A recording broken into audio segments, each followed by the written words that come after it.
Jules, Thomas Tuchel suggested that his team were a little bit soft, a little bit lackadaisical. First of all, it's not something that we often hear from coaches. I know sometimes he said, we weren't up to it. They normally turn around and they say like we lack intensity perhaps or whatever. But to use these terms, I think it's kind of a big deal. It's not something we're used from him. Is he that wound up? And first of all, is he right?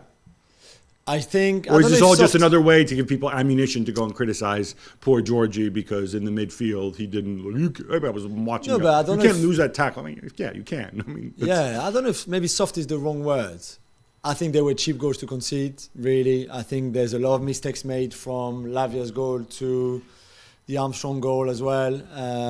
All around the pitch, I think there's a lack of effort. Definitely, there's a lack of tracking back for some players. There's a lack of awareness from others, and then maybe they will be soft. But again, I think about the game and I think about the goals. I don't know where you're soft. Soft is like you don't win 3 challenges in a row and then it's too easy for.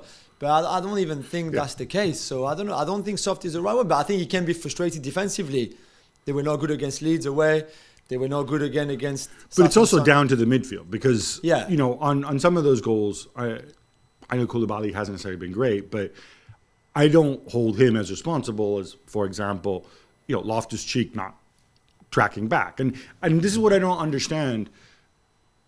Ruben Loftus-Cheek, your place in the Chelsea 11 is not assured, right? No. In fact, I look at this team, and other than Sterling and Mount, because he's Mason Mount, and Thiago Silva when fit and when he's not taking his breaks, there aren't that many other players whose place in this team is assured.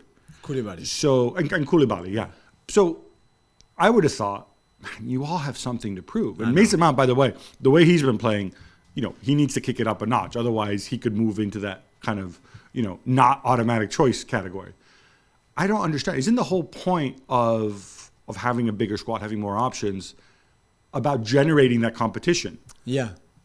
But then again, we go back to what Tuchel said before the game, where he basically said there's no competition in this squad because too many players are out, and clearly the other players, which I wouldn't have liked if I was one of the other players, like a Pulisic, for example, don't give me anything for the competition. So this is the team I have to play, kind of, which again, even before the match, I thought his communication was completely wrong, like after the game.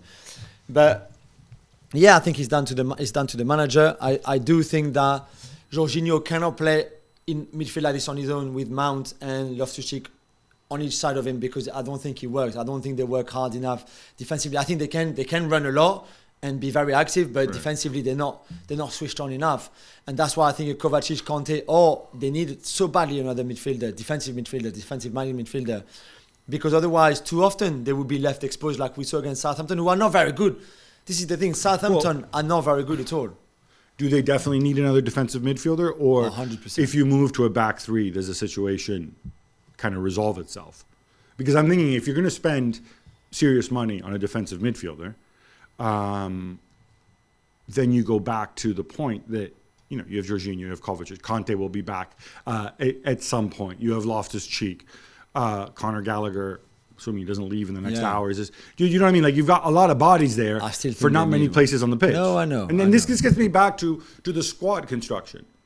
You like I agree with you. I don't understand the point of playing a back four in a game like this. Presumably with Wesley on board now, your idea is to play a back three most games, right?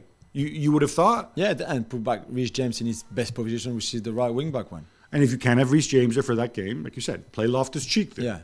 Yeah. That struck me as odd.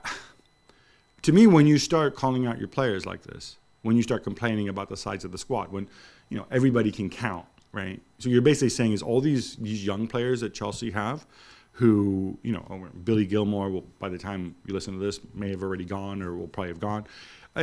You're kind of sending a message that I don't have faith in these. I need to go and buy more players. Yeah. That's not a good situation to be in, I think, in general, when you've built your reputation as a manager who's, he says he's got a good reputation working with younger players. Mm.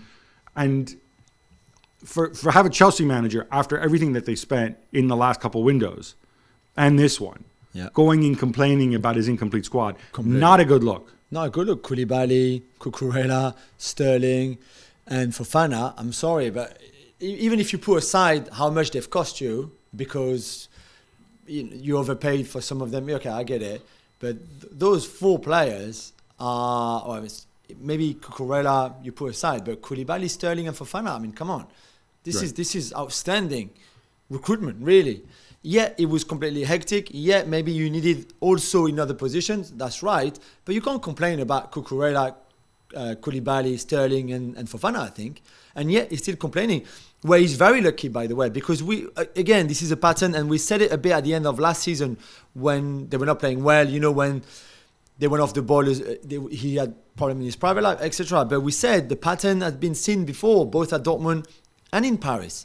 And he has to be very careful. I think what is helping him massively is that his boss, as in the owner of the football club, is also the sporting director. Otherwise, I can guarantee you, if Gab Marcotti was the sporting director at Chelsea now and not Todd Boehly, he would have a go at you. Like he had a go at Leonardo before, like he had a go at other people before, saying, I'm not happy, what are they doing? I wanted this player or that player. Now he can't say anything because Todd Boehly is doing that job. So it would mean like basically saying to the owner, you're rubbish. So he can't do that.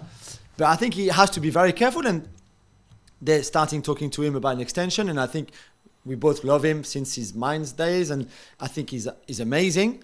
I'm just saying, again, he has to be very careful in what he says publicly, and also the results and the way they play on the pitch. As you know, I'm one of the original Tuchelistas. Of course you are. But he needs to be managed, I think. I don't know, maybe he'll need an international break or something. Just take a step back, look at what's going on. Well, thank you very much for watching ESPN on YouTube. For more sports highlights and analysis, be sure to download the ESPN app. And for live streaming, premium content, and let's not forget as well, ESPN FC 7 days a week. Subscribe to ESPN Plus.